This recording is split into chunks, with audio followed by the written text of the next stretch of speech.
Bus 1813 continued to operate in freezing cold temperatures while picking up passengers heading to the next stop. On a peaceful and serene Sunday evening, no passenger on the bus could have predicted the hell of a thing that was about to happen to them.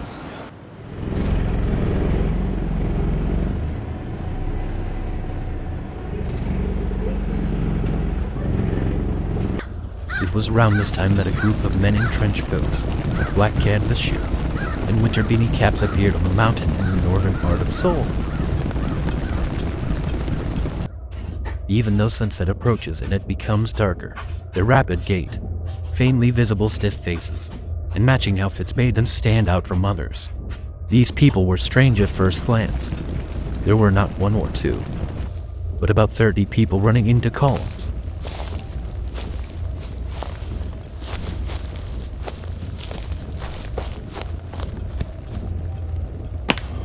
And when they were reached the guard post and a security police guard asked for their identity, they snubbed him. Stay out of it! We're a special force who just got back from mountain training. Can't you tell? Take down the barricades, you son of a bitch!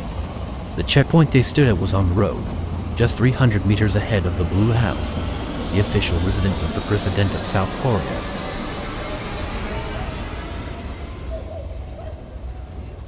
One of the two police guards found the self-proclaimed special force behavior so suspicious that they contacted the nearby police station on the radio.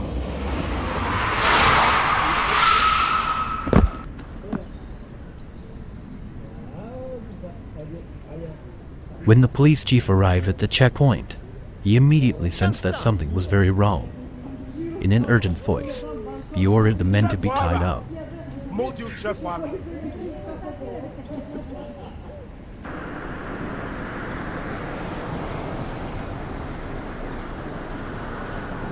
Just then, Bus 1813 was approaching and its bright headlights headed straight for them. But what happened?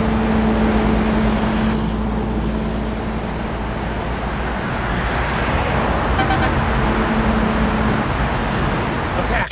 Attack!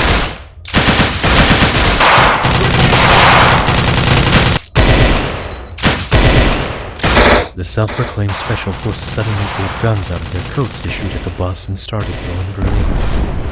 On a peaceful Sunday night, the passengers on the bus met such a senseless death. Who on earth were these people, and why did they open fire on a bus full of innocent people?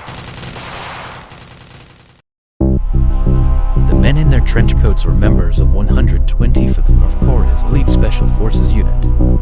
They were well known for their tough training and fighting skills.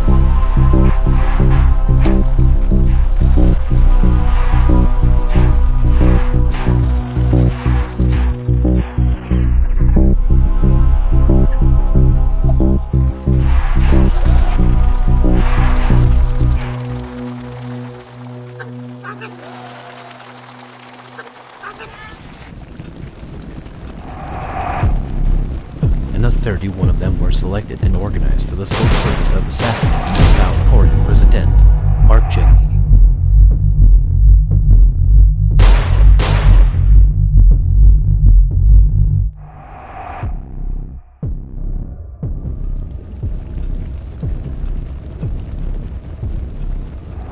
How on earth did they make it to Seoul without being recognized?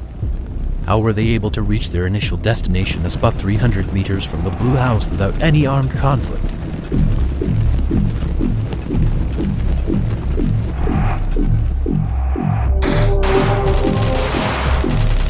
And what prompted them to lob multiple grenades into a bus full of innocent people?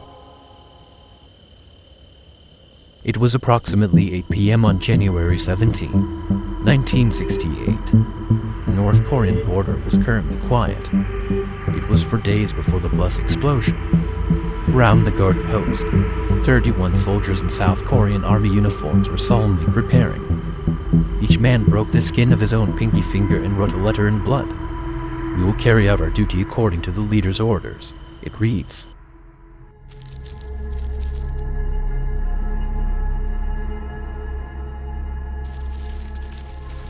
They crossed the NLL, determined to follow orders and expecting never to return. 3 hours later, at 11 p.m., They breached the southern limit line under cover of darkness.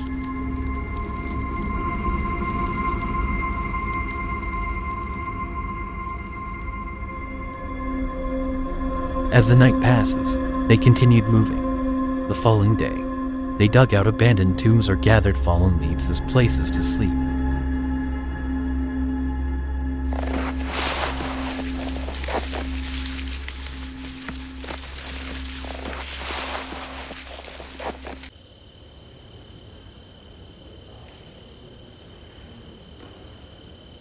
While they rest, preparing their bodies for the next day, something rustled in the nearby bushes. For lumberjacks, all of them brothers, happened to pass by and spotted the slumbering soldiers. The surprised men figured something must be terribly wrong. They realized there's something off about the South Korean army gear the soldiers are wearing. The uniforms had no insignias. One of the brothers whispered, "They're spies. Mere dead men." The brothers weren't exaggerating. This really could be the end of the line for them. They knew this because all four had spent several years serving in the South Korean army. It's common knowledge among the troops that when special forces are operating behind enemy lines, random people can be killed at the drop of a hat. Incredibly, however, the elite soldiers found themselves confused and were unable to make an easy decision about what to do next. They split into two opposite factions with two opposing opinions, the kill group and the save group. One side wanted to kill the brothers, thereby eliminating any potential complication caused by being seen, but the other side opposed the idea of murdering innocent working-class people. Look at these lumberjacks. These are just poor, hungry, helpless South Koreans. Why should we kill them? We're here to set them free. The compassionate half couldn't ignore the irony. All their lives, they've been taught that North Korea's mission is to save their southern counterparts and free them from the prison of poverty. So they risked their lives plotting a presidential assassination in order to liberate people like these lumberjacks. But now they're considering killing them in cold blood. The two sides were at odds. At a loss, the operation commander decided to radio the North Korean authorities for instructions. They sent the message, "We've met for lumberjacks. What do you want us to do?" And waited for a response. A short time later, a coded response arrived. But it's a code they couldn't crack. The cryptologists spent hours trying to decipher it, with no luck.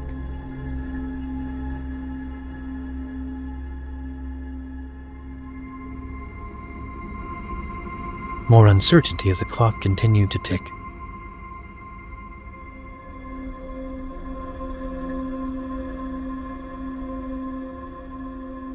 The lumberjacks should have made it home by now, but all they can do is wait while their families undoubtedly worry.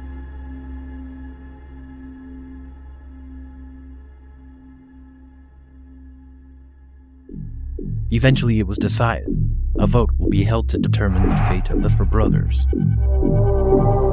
The vote began and the lumberjacks looked on in fear, unable to do anything but pray.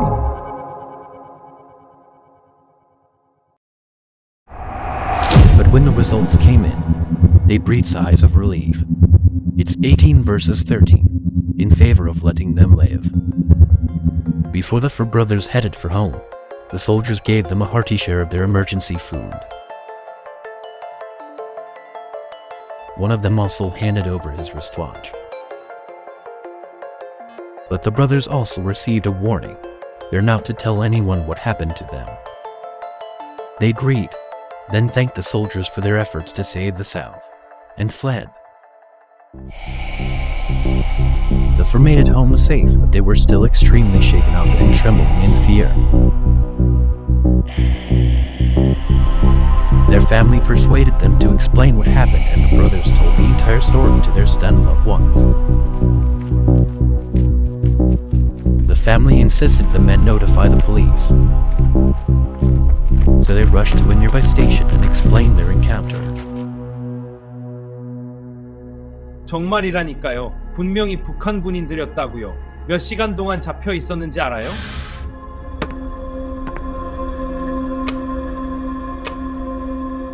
The police immediately alerted the South Korean military and troops were dispatched to the site of the event.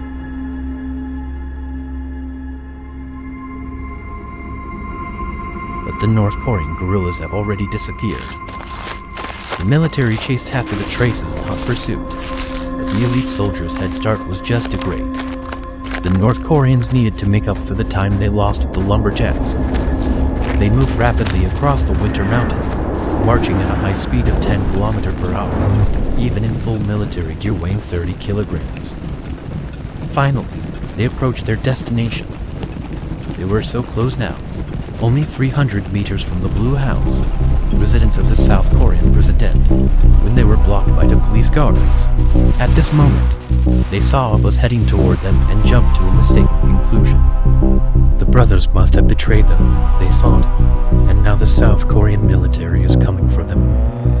In the minds of the North Koreans, the bus is full of enemy soldiers.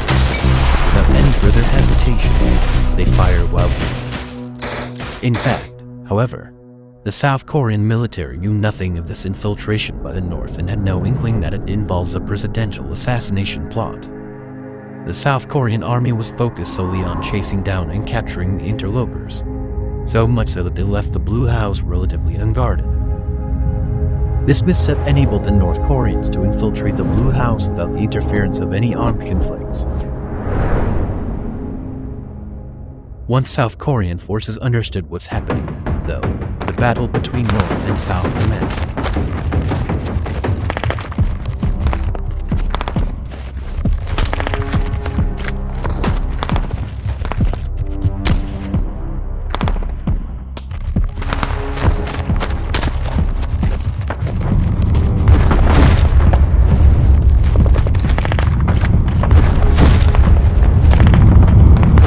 Started at 10 p.m., raged all night, and continued into the next day.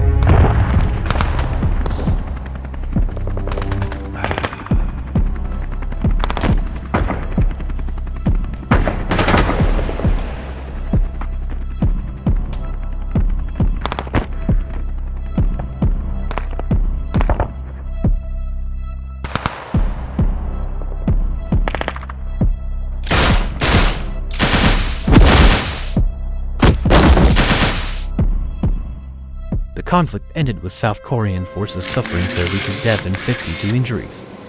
On the North Korean side, there were 28 assassins dead, 2 missing and 1 who surrendered. The surrendering soldier, Kim Shin-jo, made a comment at a post-skirmish press conference which shocked the nation. We came down to South to cut off President Park's head. North Korea's government denied dispatching any special forces and blamed the South for the plot, claiming it fabricated the entire scenario. They refused to collect the bodies of those who perished and issued an official statement denying any relationship with Kim Shin-jo.